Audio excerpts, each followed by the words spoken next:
Well, hello, everyone, and welcome. Thank you again for joining us today at Designing and Assessing Generative AI Student Projects. I'm going to go ahead and turn things over to our MC and host for today, Melody Buckner, Associate Vice Provost for Digital Learning and Online Initiatives. Welcome, Melody. Thanks, Amanda. I'm joining you here today from beautiful Tucson, Arizona, where, believe it or not, it is only going to be up to 60 degrees and we have snow on the mountains. I know you didn't think that happened in Arizona, now did you?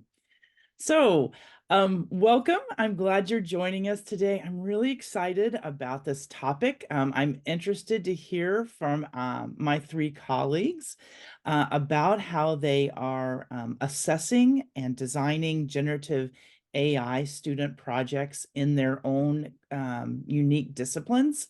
And so what I'm going to do is have each of them start out by introducing themselves and then giving just like a 3 minute, and I've got the clock on you. Remember, everybody who has a PhD tends to talk a little long. So they have about 3 to 4 minutes to disclose what they're doing with generative AI in their world.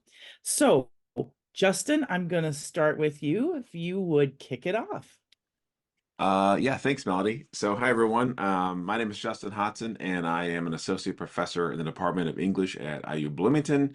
And I teach a lot of fun, weird things with digital writing, digital technologies. But I also lead the Digital Gardener Initiative at IU, which is a system-wide effort to improve digital literacy, digital creativity, and digital learning. As a part of that, a primary responsibility I have is faculty development. So a lot of what I'm doing is not just teaching students anymore, but mostly teaching faculty, which are incredibly exciting students to have in the classroom. I'll say it that way, right?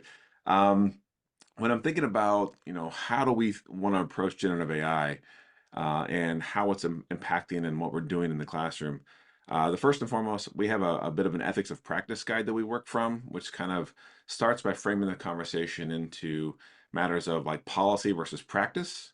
Policy are things like, privacy rights, plagiarism, those kind of things. But under the practice side, we look particularly at what you need to disclose versus what you don't need to disclose. So, if it's just a light edit, no big deal. If the machine did your homework, you probably have to say that, right? And so, it began for us, a while back in this journey, thinking about how do we play with these tools in the classroom? How do we help students understand this kind of ethics role? And I started working it into the class and my assignments in small parts, either with ideation or context or question, like construction or the structure of the process, um, and had some success. One of my best cases was a student who, asked the students, how would you use these tools for your work? And I've had a student who said, well, I would use it to come up with additional areas I might research for my topic, thinking about it as a kind of library assistant, or, continue to ask the tools to help flesh out their work. So this is sort of the big approach is starting to think systematically at small levels of points of intersection. More recently, I'm designing a class for the fall semester, and I've been building this kind of guide. I'll share real quick as a quick intro. Let me desktop two. There we go. I'll move this other way. And so essentially, we're breaking it down for students. What I want them to do in my class, well, no matter what the assignment is, we're going to try and use generative AI in this classroom. This is a projects in digital literacy course. And so we want to think about how does it help us with ideation, topics, generate content, ways, places to start. Did it help with the structure? Did it help with your content, actually producing content? Have you used it primarily in terms of editing or revision? And more importantly, have you also used it to give yourself feedback? As I'm a writing teacher, and there are things like LexPage, which is really brilliant at giving kind of feedback. So the students kind of work through this chart as they're working on projects in my class. And ultimately, they get an opportunity to reflect and evaluate that work and think strategically about what did they create, how much did the machine help them create, and depending on where that falls, the grading for these projects are going to shift. So if it's mostly the machine, then their evaluation and reflection on that process is worth more points. And if it's the other way, then it's sort of less, right? We sort of split it back and forth. So I'll make this available to you all. But that's sort of where I've started and journeyed into and getting faculty to think more strategically about this process of creating content with AI and then reflecting, having students reflect on that as a mode of engagement and a mode of demonstrating learning with these tools. Justin, you made it under the 3 minute. That's awesome. Plus You one for did the great. PhDs. That's right. I just want to give a shout out to your digital gardening program. I was able to visit your campus a couple years ago when you were kind of kicking that off, and it's an incredible program. I don't know if you want to put a link for people to go and kind of look at what you're doing with the digital gardening. It's a fantastic idea for anybody on a campus. I always wanted to like steal that, but No, you're welcome to. okay, Shelley, you're up next. Go ahead and talk about what you're doing at the University of Arizona. Wonderful. So yes, like Melody, I am in Tucson and it's been a little cold this morning compared to what we usually like at this time of year. So I first want to introduce myself. So I am Rochelle, or I go by Shelley Rodrigo. I am the senior director of the writing program at the University of Arizona, housed in the Department of English. I'm also professor of the graduate program, Rhetoric, Composition, and Teaching of English. So basically, Justin, Todd, and I in the field of writing studies writ large. I am this year also currently the president of the National Council of Teachers of English, and those roles, along with kind of my specialization of both a teacher and a researcher, is right now putting me in a space of a lot of listening for what's going on with AI. So as a teacher and a researcher, I've been doing digitally mediated teaching and learning online for over 20 years. And so that leads me to, I figured I would kick off my my framework of just, I right now have 4 kind of brief list of beliefs that are framing as I'm listening, as I'm hearing, as I'm thinking and planning. Like Justin, I'm planning for a summer class. So one kind of brief list of beliefs is reading, writing, and art are always already technologies. And so that has very much framed my reaction to this. I remember having a conversation a little over a year ago in January 23. Yeah, I have to think about it, right? Ever since pandemic time, with another colleague in writing studies, digital writing studies, and we both kind of looked at each other and like, I'm not understanding why everyone's so agitated, because from our perspective, you know, reading, writing, art production, a lot of art consumption is already mediated, not necessarily digitally, but it is all technology mediated. So this is just a new technology on the block.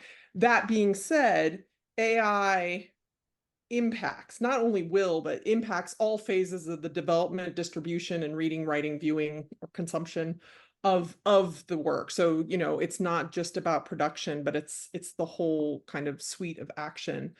But these last 2 things I think are critically important, and I'm really excited about where we are today. One, how AI is going to impact teaching and learning and critical production of text has not yet settled, and it's going to take some time to settle. I mean, because I think in the history, we can compare this to things like printing press, word processing, internet, and those take time, and in some cases are still settling on the impact it has on reading, writing, art, teaching, learning.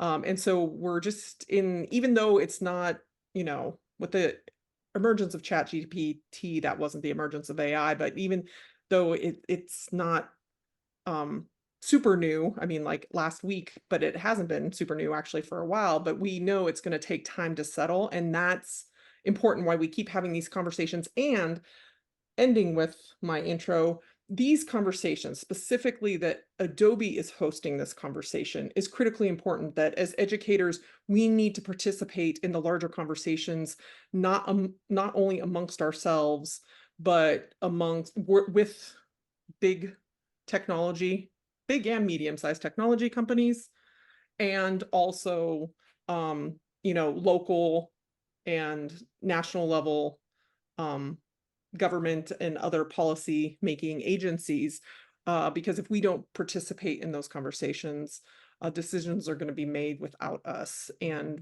I know we want to have impact. We want people to think about the teaching and learning perspective in all those spaces. So that's my brief introduction. Shelley, great job. And you made some really good points about working with industry partners. You know, we're really thankful that Adobe reaches out and talks with us as educators when we have creative campuses, you know, at our institute. So we really appreciate that.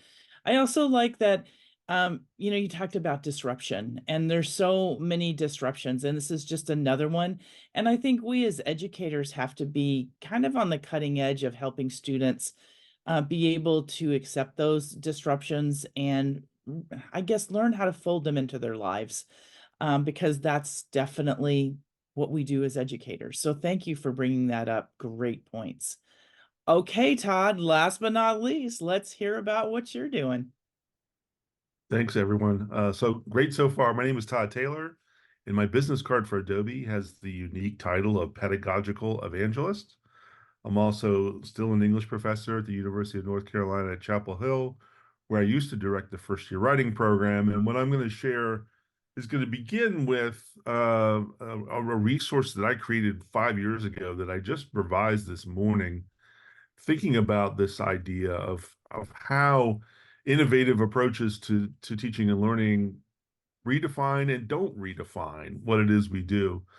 And so the idea with this Rubik's Cube rubric was that it was designed to help folks who are new to teaching college writing instruction think about how to design assignments, think about the outcomes of those assignments, and then also think about how to assess those assignments if they if they don't really have a lot of orientation to that. There's a preface to this, which is when we think about assessing student work, we want to separate the kind of feedback we give them while in process, as opposed to the kind of feedback that you give them at the end of the process. But that preface aside, real quickly, the concept with this rubric is that there are kind of three axes. One is what are you going to measure? Are you going to focus primarily on product, on process, or on the outcomes or skills? The second axis is what's going to be measured, or how will it be measured? In a traditional way, by an authority through a contract approach, where the instructor agrees with the student, different marks for different levels, or is it going to be more organic? And we were talking about this, in the green room ahead of time. The truth is, I have an outline of a rubric, but then every week in class, as students are developing any project, that rubric is changing and being revised and being sort of integrated into students' thought processes. So that's, along this axis, I think I take a very organic approach with a rubric. And then who's going to measure it? Is it going to be an instructor, singular or multiple? Is it going to be the audience, internal or external, that measures it? Or is it going to be the student themselves that's sort of going to reflect on student work? And you can kind of tell by my bias that when it comes to innovative things that have never been done before, assigning student podcasts, now assigning work that integrates, generative AI, some things can stay exactly the same, but some things are going to change substantially, and that change is a good sign that something's happening. When you're perplexed, when you're getting a new perspective on the way you design and assess assignments, I think that's good in terms of looking at things from a new perspective. And just real quickly, the questions that I'm beginning to ask that are new with generative AI assignments, there were always these questions about when you're designing a digital project for a student, how do you weigh the design, the format, the technical ability? What role will student reflection play in the assessment? How much are you going to be concerned with time management? Lots of these different things are very important. But this one here is one that I've just added recently. Is we need to be explicit and discuss the appropriate integration of generative AI technologies for the assessment or the assignment. And so that's almost like a fourth axis that's coming along now, which is, do we want this to be deeply integrated, or do we want to prevent it, or do we want to adopt it? What are our different approaches to thinking about the appropriate role of AI technology? So to me, it's always a fluid continuum and a sort of almost like a histogram, where instructors and students have lots of choices to make about how you're going to design the assignment and then assess it for what's appropriate for you in your class. And I'll take a deeper dive into that And obviously, I'll leave this rubric behind for others to look at down the road. That's my opening. How'd I do? 4 minutes? You did in 4 minutes. Very good, Todd. Very good. I appreciate that. I love that you put ideas up about a rubric. One thing that I heard last week, I was at another Adobe event, and we had someone in the Q&A ask about this. But if you were to ask students to actually put in their prompt questions so that you're getting them to think about how they're using generative AI, not just if they're using it. Because I've heard, AI won't take our jobs, but people who know how to use AI will. And so actually leaning in and having your students show how they're using and how they're using those prompt questions. We talked about these prompt engineers, and it's like whole new career. So getting your students making that part of that assessment practice was something I learned last week that really kind of piqued my interest. But let's get going with some questions. We have some great questions that are coming up in the Q&A, but I'm going to start out with just a general one, and then we might interject some of the ones that are in the Q&A. So what are the outcomes and results you aim to achieve when assigning and assessing students' work that uses generative AI? So we're going to start with our panelist. Justin, I'm going to start with you. Can you give me an answer to that, and then we'll have our other two chime in? Kind of like, no, I'm just making it up as I go. Is that an answer? I mean, I think realistically, right, we're all kind of chasing this a little bit. And I said the other day at a meeting that this is the one sort of evolution in higher ed where every faculty actually needs faculty development. Nobody's prepared for this, right? Um, but that being said, so in the writing study side of things, I think it's a little bit easier for us to lean into this, right? Because when I'm thinking about generative AI and its connection to writing as a practice, what really matters to me is our students developing the kind of the rhetorical skills that go along with their ability to communicate, to represent their thinking, to craft messaging in ways that have impact in the world. And so, whether they know how to write a summary or whether they can recognize if a summary is good, right, often have a similar kind of sort of skill set. And so there's nothing wrong with leaning into the use of these tools if you can get students to really think about, um, you know, what are the outcomes we're trying to get them to achieve, and how can they become aware of those outcomes, even if they can't produce it themselves, right? So this is why I think in our field, it's really, helpful in that regard that we have a lot of reflective engagement, and we can give them principles and concepts and show them how the tools work, or in most cases, show them how the tools don't work, right? If you're not specific or good at prompt engineering, you get a lot of generic things. And that becomes a way of connecting, for me, like connecting the learning outcomes of the course to this tool as yet again a demonstration of. There's a bunch of these writing collections, right? Like how to write a bad paragraph, these sort of like anti approaches that are kind of fun, right? Bad sentences. And in many ways, the tool lends itself to that too. Um, so there's that. But as we work with faculty across disciplines, we really try to think about what are their outcomes and what are the areas in which these tools can actually be useful in helping them achieve those goals without necessarily just doing the work for students. Or even if it is doing a lot of the work for students, how can they then lean into some of these sort of more critical practices like reflective learning, reflective engagement, articulating, the work, identifying, evaluating, and grading it on their own.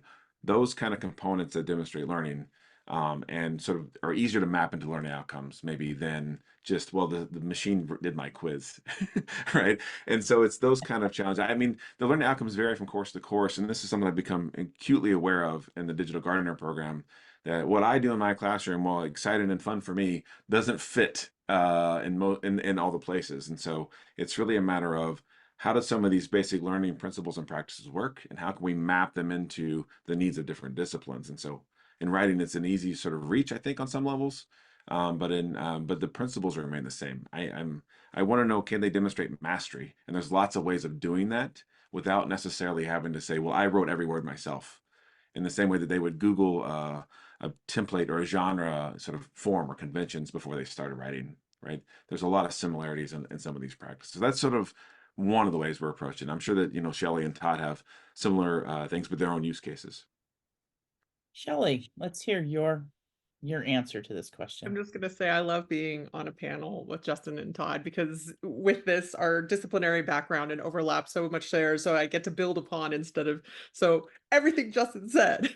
Plus, I mean, I think one of the things for me, specifically when assigning and assessing student work that uses generative AI, is the meta outcome of uh, AI literacy, generative AI literacy, making sure that they're aware of understanding how the technology works as a part of their process, and understanding that, therefore, the impact of it. So, Melody, on some level, part of your answer, and getting students to think about what they're prompting, the aha moment, and probably shows I'm a little late to the party, but like the aha moment for a lot of students here, or at least for me, an aha moment was a lot of fear comes from this idea that a student can put in a prompt, and what we know now, a really good prompt, and generate in one fell swoop um, the perfect answer that will, bamboozle an instructor. When in fact, we know that it's much more likely to be a dialogue. And that is kind of one of the strengths of generative AI and chatbots, is that kind of ability to keep revising. And so for me, that is one of the outcomes and results that I'm looking forward to. And it's, again, especially in writing studies, it's not different. I mean, one of the skills we've been asking students is looking at them and going like, you will not always have me. So it's really important that you understand how to ask others to help you produce your text, to help you revise your text. And now generative AI can be one of those others to help do that work. And so understanding, back to, and I'll end with this, back to just part of it being the AI literacy. So as long as they understand what it works, how it works, it doesn't have to be perfect, but some understanding, right? I mean, most of us, I'm assuming, do not know how to fix our cars, but we have some understanding. And so they understand how it impacts what they're doing going forward, because the one thing we also know is it's going to shift and change. Teaching a specific tool or a specific suite of tools or specific 2 or 3 generative AI tools, and basing everything on that is not productive, because in a few years they'll probably be gone or radically different. Thanks, Shelley. Hey, Todd, I was wondering if we have someone in the chat or in the Q&A that's talking about this from either math, science, engineering. And I know that writing is used in all of those disciplines, but can you kind of speak to that a little bit in terms of these questions, in terms of this question? Yeah, absolutely. Um, and so as writing program administrators, even though we're typically housed in an English department, I'm responsible to the whole university. In fact, our writing program is an interdisciplinary writing across the curriculum approach, where one unit is in the sciences, one unit is in the social sciences, and the third unit is in the humanities. And so, and I know Justin and Shelley share this same perspective. We really do think about serving all disciplines in the entire campus. It just so happens that's where we're located. And so when I think about, like maybe the most fundamental learning outcome at this moment for every student across the curriculum, it's enabling all students everywhere across the curriculum at all levels to develop as critical, ethical, agile users of emerging information technologies. And the reason is what Shelley's just been pointing out. We are in early days when it comes to the impact of generative AI on academic work. This is early days in terms of understanding what the technologies will like themselves will even look like in 2 years. And so what we're really trying to do for every student, whether they're working on a lab report in science or whether they're working on a conventional essay or research paper, so to speak, is we want them to integrate these new information technologies that are shaping and reshaping our cultures and economies, so that when the next emerging technology comes along, they have some instincts about what questions to ask, about how to play with it and turn it over and look at it from different perspectives, so that they have this cognitive agility and this sort of sensibility about how to respond to emerging technologies. Because in the writing program, we are focused so much on transferable abilities and capacities, not just to be able to perform academically while in school, but mostly in terms of how they approach knowledge making and storytelling once they graduate and they're working in their communities and careers. And so from that perspective, everything we're talking about is as relevant as anything. If there's one fundamental learning outcome that hasn't changed, it's that we want to help all students everywhere across the curriculum use information technologies to develop their ability to do evidence-based reasoning, data-informed reasoning, research-informed reasoning, regardless of what their discipline is. And so these information technologies are central to that these days. And so we want everyone to have that experience. And so I think of this as not just interdisciplinary, but transdisciplinary. These are ways of knowledge making that are consistent regardless of your discipline. You asked the question specifically about STEM, and I do want to share this one fascinating anecdote from a dean at the University of Houston. His first name is Jeff. I'm sorry, I don't remember his last name. And we were talking the other day, and he was saying, we're not worried about ChatGPT at all. What we are doing is instead of students completing their calculus homework problems, we're giving them problems, asking them to get the answers from ChatGPT, and then we let them know that ChatGPT has about a 60% correct rate in terms of the answers that it produces. So their homework now is to figure out which of the answers are correct and which aren't.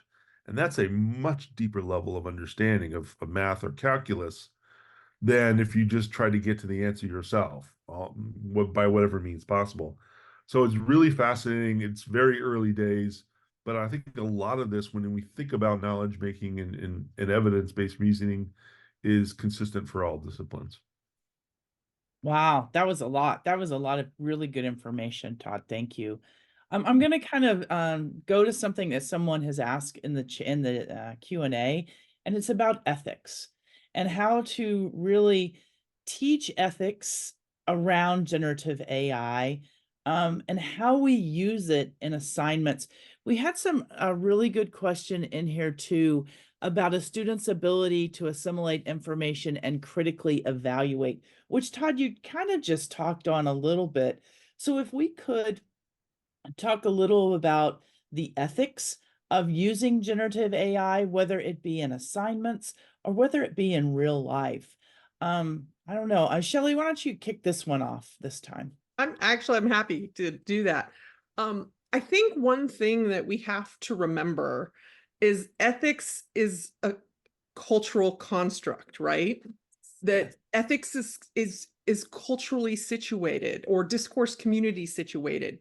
And so again, part of that AI literacy I talked about is also helping students to learn, and I'm sure Justin Todd will agree with me, helping faculty to learn. It becomes critically important that they share what are the cultural expectations of I'm going to use the term collaborative work, right? Yeah.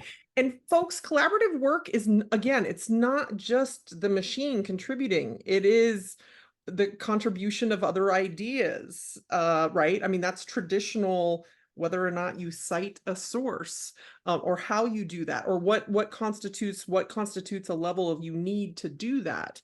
And so I think what's interesting about that, or at least I'm going to stop my point of the question of ethics, is I think one of the most important things is to remind students and remind faculty, because a lot of times they'll then look at first year composition administrators and go like, why didn't you teach this in your class?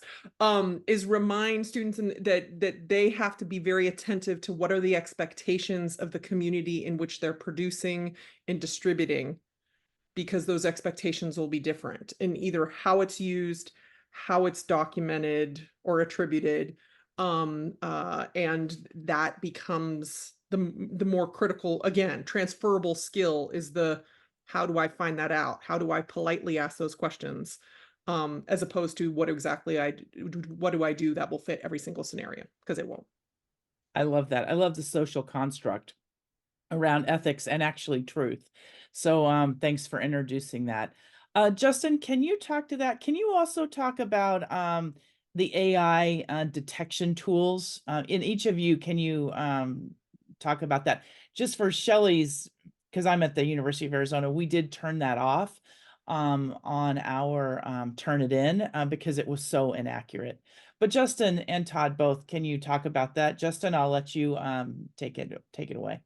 Yeah, I mean, I think well, I like much like you all at IU, we turned off a lot of those detection features as well, just because they're not accurate enough to be reliable at this stage. That doesn't mean they won't get there, but they're not there right now. And even when they were sort of indicating plagiarism or what I call collusion more than plagiarism, they were inherently biased, right? In all the sort of discriminatory ways that we want to avoid. Um, and so it became, initially the response across most of higher education was this kind of culture of fear and how do we police and stop students from cheating. But the truth of the matter is that the students who want to cheat have always found a way to cheat, right? From like test banks and whether they're people writing their essays for them online. And so that's not the population A I want to address, but B, more importantly, not necessarily the most healthy approach to what we're trying to do. And so over the last couple of years, we've really kind of combated this culture of fear and started to move into really thinking about responsible and ethical uses across disciplines. And what does that look like? I know in our computer science side of things, they've really leaned into these tools to help with coding. If basic coding can be done with the tools, why make students they have to make sure the code works? like that's their checks and balances. We've seen it taken up in biology is one of the areas that I responded to on the Q&A here. And again, it comes down to, I think we need some policies with regard to ethics of practice, and they include obviously things like plagiarism and collusion and cheating and those kind of things. But the bigger ones are like data protection and privacy, sort of Yes. moral responsible usage and not misrepresenting content and context. And then after that, after you get out of those little core elements that you sort of outlined on that PDF I shared, it really comes down to how are you using it and in what ways are you disclosing that usage, right? And so I think, that's the tension, because I think even if you leave this space and move into the rest of the working world, um, there's still an intentional element of disclosure that's needed, particularly if you're producing something that's for sale or marketable or going to be copyrighted or patented. There's a lot of things that need to be part of this discussion as a company employee, right? Or as a business person. Um, so on our end, we tried to shift the conversation early on away from stop trying to catch students using the tool and start thinking about how to design better learning experiences that allow them to do things differently or to assess things differently. We didn't necessarily get wide adoption. I mean, I use 10,000 instructional faculty system wide, so it's a lot of folks to reach. But I think that we've seen a shift since the university, much like you all, made this commitment that Turnitin is not our thing. That's not where we're going right now. Um, and really leaning into it, like how do you even overwhelmingly prove or provide a preponderance of evidence a student cheated, right, with these tools, because they are so good. And as students learn how to do things like prompt engineering more responsibly and more effectively, the tools would get better and better at creating passable content. And so then it's like, well, maybe I shouldn't so much worry about what is being created. Maybe I should help them understand the quality of what's being created. It's fit for a particular audience. Does it meet our purpose in this learning situation? Because there's lots of spaces in the world where they're going to be asked to use these tools. I mean, I know some companies that have actually built their own tools in-house Yes. specifically for employees to use. And so it's such an interesting sort of challenge, because I think it comes down to, and I think Adobe's sort of a leader in this in many ways, this kind of responsible, ethical approach to generative AI as a way of preparing us to make better choices as we move forward, particularly in the education space, but then hopefully prepare people as they go forward in these other areas, and less about policing or catching or capturing, right? There's always going to be somebody who sneaks it through. I just try to design courses that aren't even Googleable. That's my goal, right? And so it's a challenge through and through. And so it's just a matter of shifting our perspective and thinking more broadly about what is really my goal, what is my outcome, and is there another way for me to get there in case the tool has done the work, right? Great. Thank you. That was a lot of really good information, and kind of talking about coding, I think is really good as well, because I talk with a lot of computer scientists about how they're using generative AI with coding. Todd, can you take a little different direction? We had someone in the Q&A from a design school and talking about, images and the copyrights. So the ethics around copyright and giving people credit. Kind of take us on a little turn that way with the ethics conversation. Yeah, happy to do that. And so everything that Justin just said about plagiarism checkers and the ethics of academic work, absolutely spot on. I do like to point out that when you're using a plagiarism checker to assess whether or not a student plagiarized as an instructor, you're using AI to help you do your job. And the irony of that students aren't allowed to use this to help them do their job is pretty evident. In the case of respect for copyright, right now, quite honestly, the whole world of generative AI right now is the wild, wild west. It's, most of the engines that are out there right now that are commercially available, most of the models are technically prototypes and they're technically experimental. And the output that you get from one of these models isn't safe for commercial use because they haven't respected intellectual property in terms of the way they train their data models. Their data sets that they use to train their model, they didn't ask for permission. In fact, the Atlantic, I think it was, released this list of 180,000 book titles that were scraped in most of the large language models, including two of my books, without permission from the publisher or the author, right? And so if you think about that from Adobe's perspective, that just doesn't make any sense because we are clearly committed to amplifying human potential. We are about helping creators, people who are creating content, control their intellectual property, control their brands, control their artistic vision and expression. And so I put 3 resources in the chat pod where you can read more about this in detail. This is from our lead trust officer, our lead attorney, who's part of a White House voluntary commitment to task force on safe and secure AI. This is a well-written blog post from someone in Adobe about these sort of ethical and issues and considering them. But in terms of what we're actually doing, taking action to protect people's intellectual properties, first of all, Adobe has trained its data set exclusively and only on things it clearly has the rights to do. We have not scraped the internet for everyone and everything.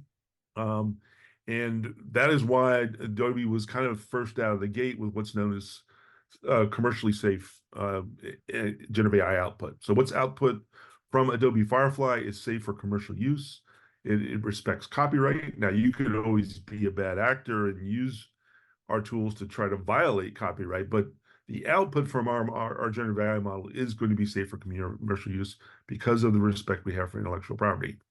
The other thing that's really important here is that lots of folks, and this is growing very fast, recognize the need for some kind of infrastructure. I mean, we have citation style. That's an infrastructure for attribution and knowledge building.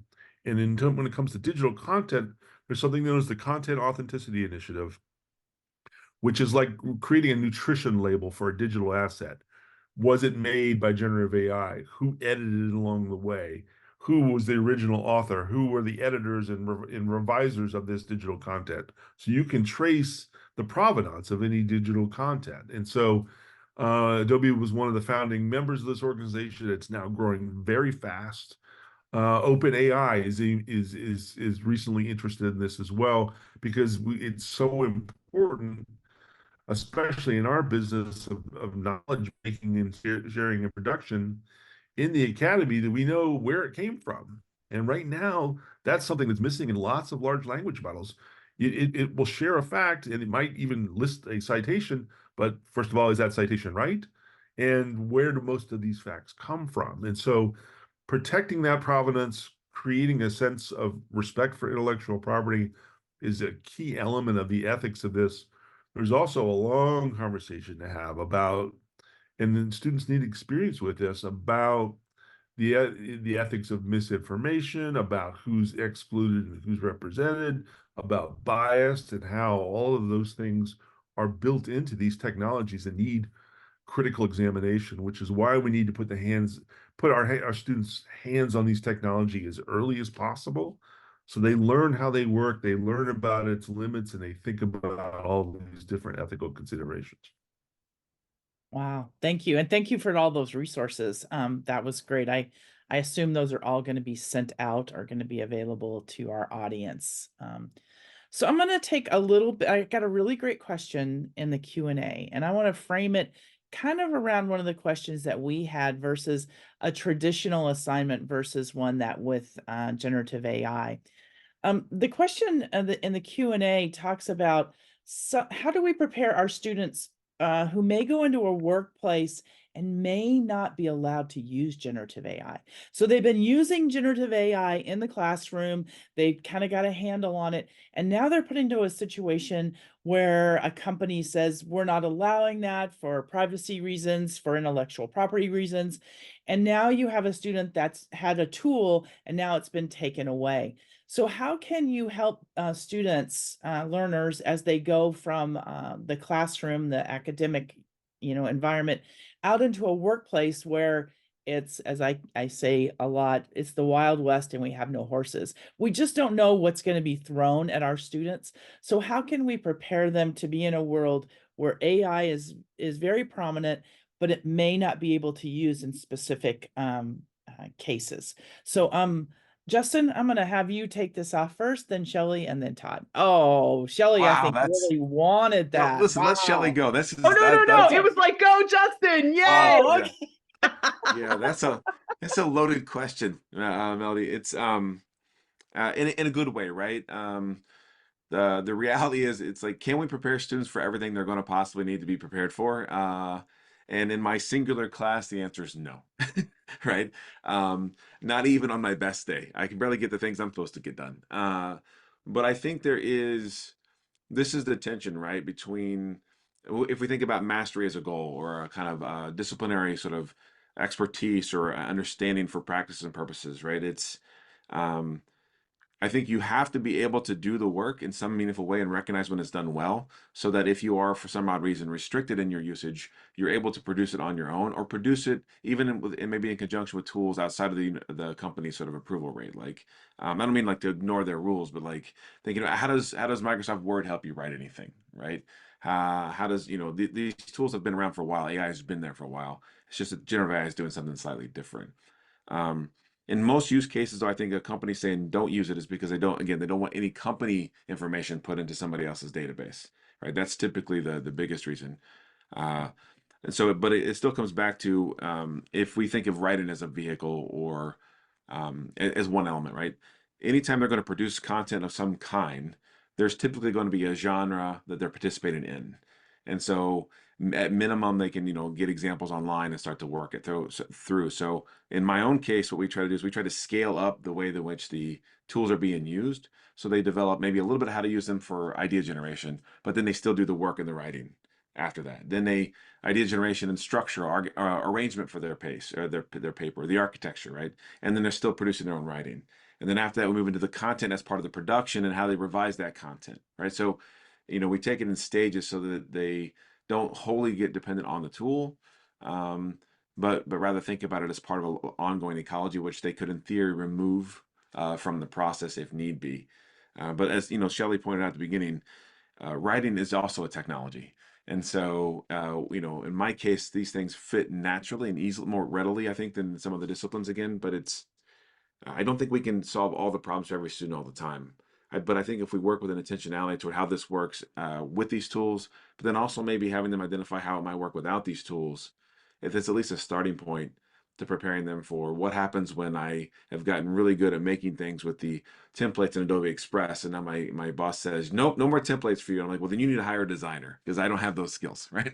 And so it's like those kind of tensions that are at stake. But it's a big question because I don't know that any of us have a right answer. I think we have some ideas of what we might try to do and hope for the best. But I don't know, Shelley, maybe you've got a better approach Oh, solving this problem. no, not at all. I was just gonna say, I feel like my answers all have a trend at this point. I like to go meta. And so I think one of the things we're thinking about here is just what in terms of outcomes, and this shift has already been going on. The internet and Wikipedia already has us as educators thinking about this. It's like being a historian is not knowing facts. Being a historian is thinking like a historian and being able to do critical work in the way that a historian does versus answering very similar questions that an anthropologist might, the same question or very similar, a sociologist, even a literature scholar, a philosopher. I mean, it becomes how do you think like that person? And I'm just gonna share in the same way, Melanie, earlier, University of Arizona, we just relatively recently revised our gen ed outcomes, and it's all about that. It's all about it's like frameworks of how do you think like a humanist, like a social scientist, like a scientist.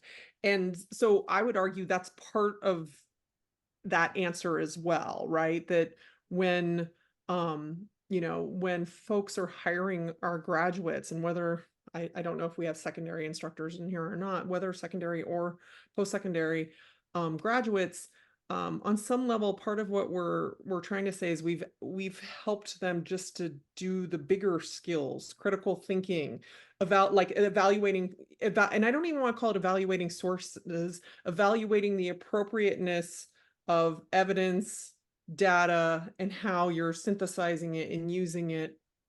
And then, in terms of disciplinarity, and that's part of what I imagine would happen within a company, it's knowing how to do it within that framework, right? Within that. And those are some of the things. And that's why, back to Todd at the very beginning, that's why those questions on what are we assessing? And that's why, questions about assessing process and assessing metacognition are becoming increasingly important, because we know those are the skills that will help the students transfer in situations that we can't imagine. And so I've got a very practical connection to everything Justin and Shelley just said. I've taught about a half a dozen classes this spring, and every single one of them I've led off with the same question that you can and should ask your students in discussions about the appropriate use of generative AI. And the question is this: why, as an Adobe employee, am I not allowed to use ChatGPT in any connection with my work whatsoever right now? Why are researchers are not allowed to use a large language model to help them generate a grant proposal for the National Science Foundation? And then students have to think through that. They have to think critically. Why is that? And their first instinct is always what they've experienced as a student. Oh, because it's not your work. You're not being creative. You're being lazy. But then they start to think about, well, wait a minute. Corporations and scientists are trying to get and move forward and be progressive. They're trying to gain new ground. There must be a better reason why. And then they eventually come to the privacy and security issue, that you don't want to put your patent into a black box with who knows what they're doing with that data, and who knows what they're going to do with it. So in the evolution of users of generative AI, we're now going to start walking a little bit here, and we need to have them ask these questions about any emerging technology, which is, what's happening with my data that I'm inputting into this? Who's being included? Who's being excluded? Who has access to this technology? Who does not? And then what you're going to find are new approaches start to emerge. And we're already seeing this with the new AI assistant in Acrobat, which is designed so you can train a large language model on your own data set, ask questions of PDFs that you control. I want to look across these 10 things that I've written or that are in my study focus, instead of like the whole internet for something, and extract knowledge or focus on knowledge that way. So we want to start giving students lots of opportunities to develop these critical perspectives, because as this continues to change, they're going to need to have those instincts. And you think about it this way: when they're going to be hired, I'm going to hire someone who can help me figure this out. I need students who have experience with this to help me negotiate this changing landscape, because it's not just a failing grade that's now it's at stake, it's a lawsuit and maybe a career if you get this wrong. And so that's why that focus on helping all students become critical ethical agile users is really what it's all about in many ways. And I hope you don't mind if I kind of answer this too, because in teaching, I think it's really important to have open discussions with your students about what they may be facing when they go out into the real world with disciplines. I remember my first degrees in architecture, and the first job that I had after school, I was like, holy cow, I don't know a lot of this stuff. But you know what I did do? I did know is how to learn.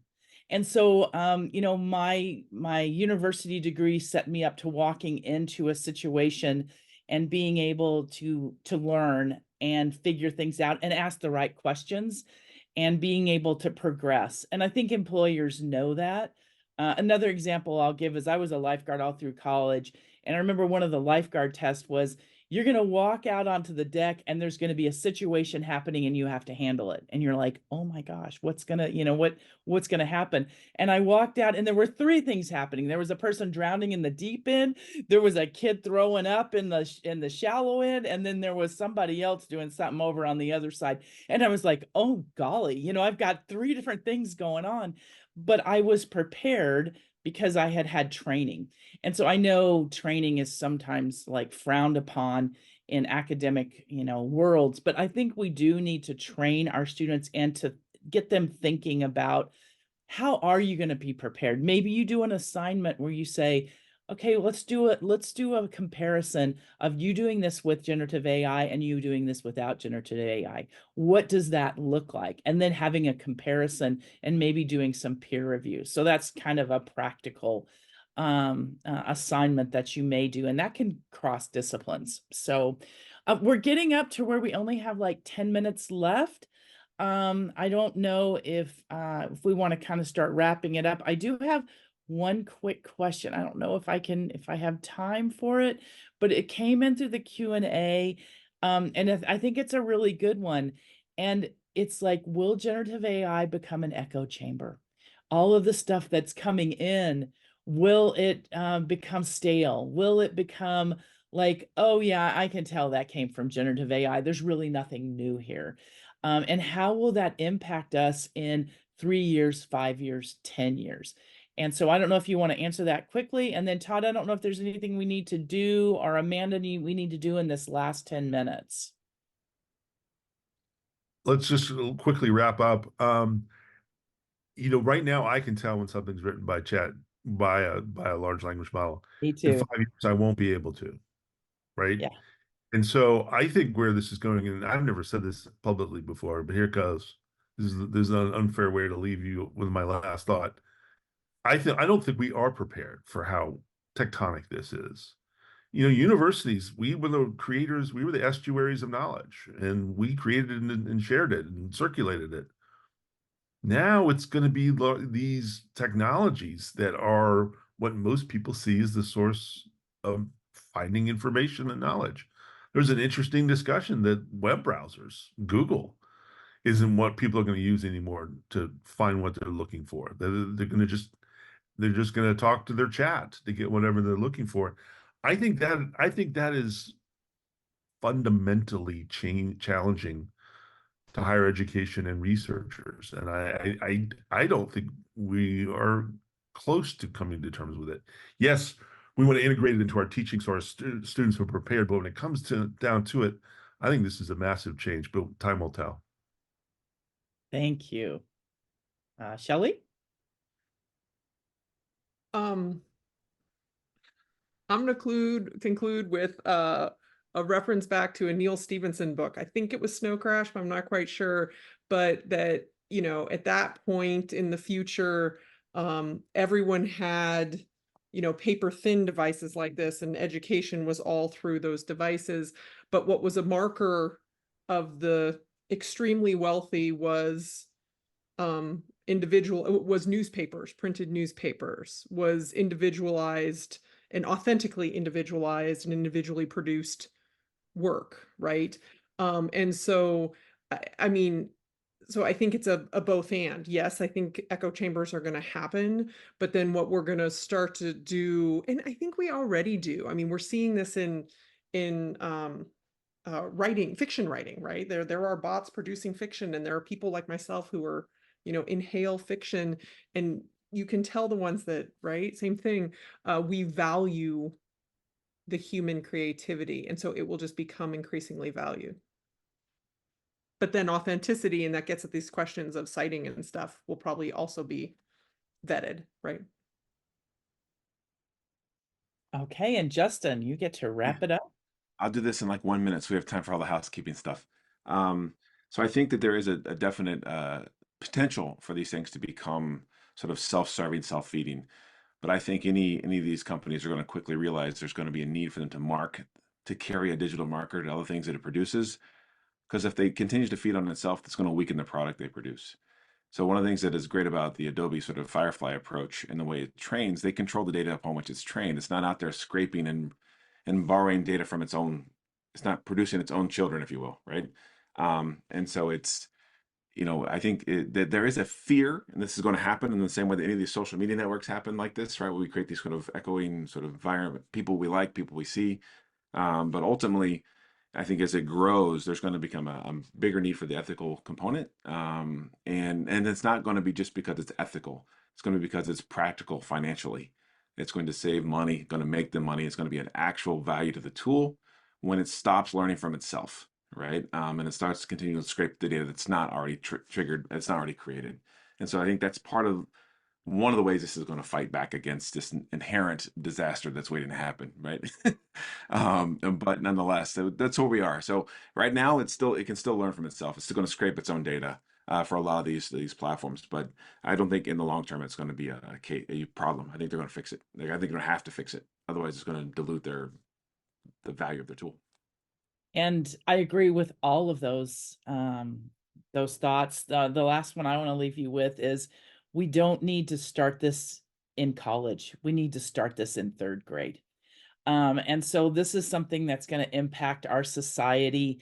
And a lot of people don't make it to higher education, and we need the general public to really understand the ethics and policies behind that. Shelley, you want to say something? Melody, I just want to share, it is already happening in, third grade. So I was at a conference with teachers who are using generative AI to work with students to produce the level of reading books that they want and need based on their own interests. Right. Awesome. So it is already happening. And so the students and the teacher together are using the AI to produce the book that's going to help them grow as readers, but also produce the book that's going to keep them interested compared to, right? Oh, look Exactly. at that. Yeah. Love that. Love that. And I even got some hearts going there. Yeah. Okay, Amanda, I am going to turn it over to you. I hope she's there. Yes, thank you, Melody.